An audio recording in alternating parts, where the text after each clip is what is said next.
another show that we're going to be talking about shortly. But we first want to get to another big issue.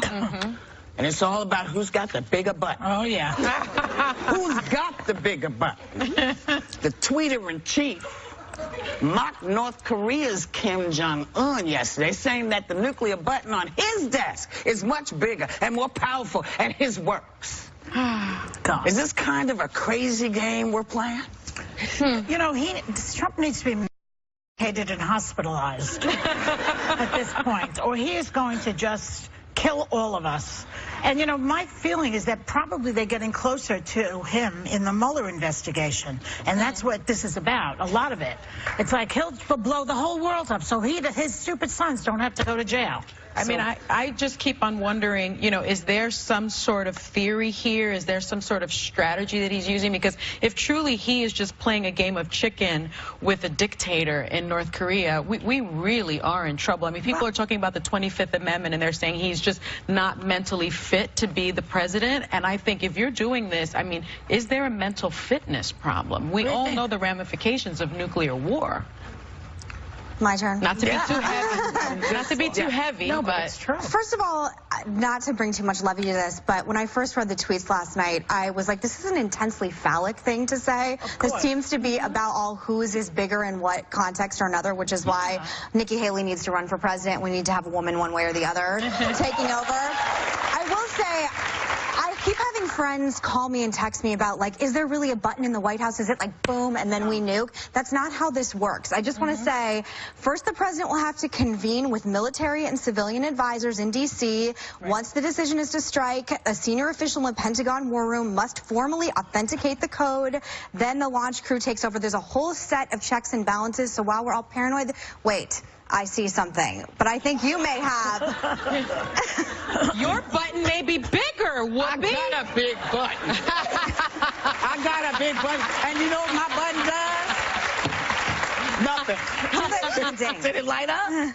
My button used to light up, but my button's old. We may have those checks and balances here, but he's dealing with a mentally unstable opponent who does not have those checks and balances, as far as I can tell. Well, he's a dictator. He doesn't have to check or balance with anyone.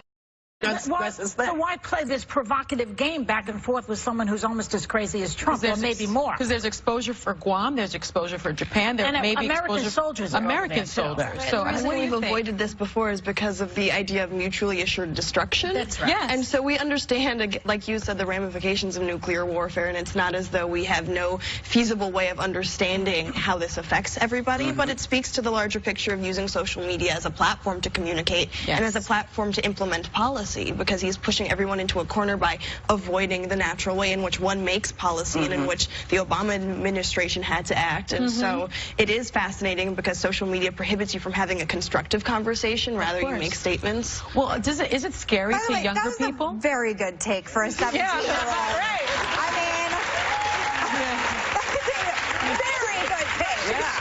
She is sharp as a tack. Not that I didn't expect it, but I mean, when I was 17, I definitely didn't know national We won't hold your age against you. Like But that. you have to be more woke today, right? I mean, it's scary for young people when you have an administration that's playing chicken with North Korea? I think part of it is being somebody I'm turning 18 next month, and so I lived most of my young adult life under the Obama administration, and so there's a certain mental agility that had to come into play as soon as the Trump administration was brought into office. Yeah. Because there's an emergency to what is happening, and understanding that these policies that are being implemented will affect us, and healthcare affects us so directly. But where are they? All of these other states. Where are the people in power besides Trump? Where is the Republican Party right now, who has all the power in the world to do something about this man? I mean, what do they need, a launch to convince them? What is it that will do it? I think my question is, what do you want him impeached right this second? Because I want him out of office immediately. But when we were speaking, no matter how they do it, I don't know how they're going to do it.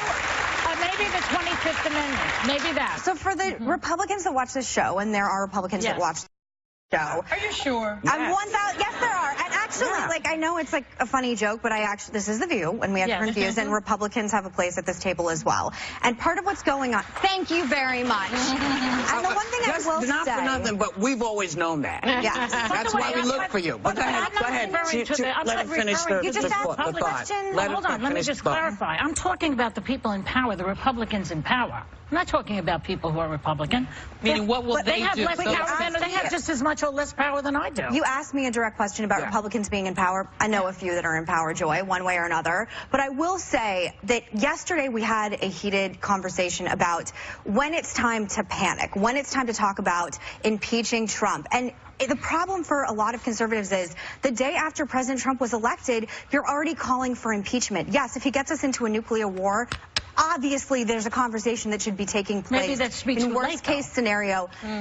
He has a whole core base of supporters, whether you like it or not. Clearly you don't like it. And his approval rating is the exact same place today that it was when he was elected president, with his core base of supporters. So this is a country that's being ruled by the minority. That's not in the Constitution. But here's another way to look at this, because, yeah, people were very freaked out. I think if Jeb Bush had become president, the conversations would be different. But, you talked about the next day. Well, don't forget what happened the next day after Obama was elected. Mitch McConnell came out and said, we're not going to do anything. We're not giving him any help. Literally, just like that. He's going to be a one-term president. So the rhetoric sucks whoever it is. I wasn't calling for Obama to be impeached. No, you weren't, but they kind of were, and they were from the time the idea that he wasn't an American was floated. That's all we heard. I never said that. No, I know you didn't say it like that. But I'm not saying you've done it, just like you didn't say Joy did. But I'm just saying this idea that people are panicking is quite real because it's been a long time for folks, I think. Go ahead.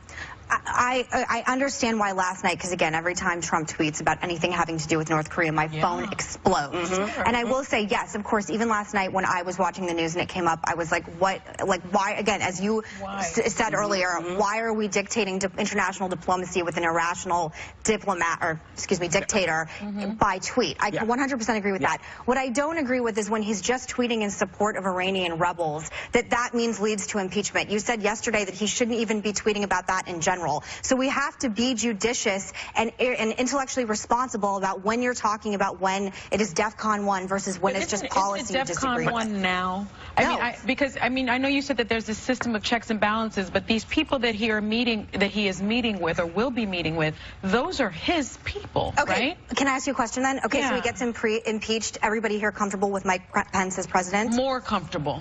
Are you comfortable with Mike Pence as president? That's what I think about Mike Pence. I think he's... See, there's booing, and this is the problem. Is like there is no good Republican. Here's the thing with Mike Pence. Mike Pence, his policies, his personality suck. But I do not believe that Mike Pence will get reelected. He has zero charisma. I'd be comfortable with your dad sitting near the button. Yeah. Well, and he's a Republican. Can I actually bring you into this? Because I'm curious. You're 17, correct? Yeah. You're obviously incredibly politically active, engaged. Who do you think is the hope of the country? Like, if you had a politician you would choose? I mean, quite honestly, I don't know if I would choose anyone. So sad. And I think what it comes down to, and I think it speaks to what my generation is looking forward to, is midterms, because what we're now focusing on is who we can appreciate and who can represent us on a more local level. And so in the House and in the Senate, and who can represent us and be our voice there. That's right. And you have a great that you're working on, right? She was telling us about this great project. Yeah, it is called 18 by 18 for my generation who is turning 18 this year, who have just recently turned 18, in which midterms will be their first election, to really increase voter engagement, because I think there's a lack of nonpartisan platforms in which we can fully understand the policies that are being affected and how they affect us, and understanding that, okay, we may not be able to vote right now, or we may not be able to vote in the next couple months, but when midterms comes around, the policies that are being implemented, if we don't take action, affect us as young adults and affect our entire country. Y'all know she's going to Harvard, right? What is it called? Pardon me? Your initiative. Oh, it's called 18 by 18. 18 by 18. To just one more thing. When he also tweeted, I guess, that the high airline safety that we've all experienced this year is because of him. He takes credit for the fact that there were no plane crashes this year. There were no asteroids hitting us either. I guess he believes that too.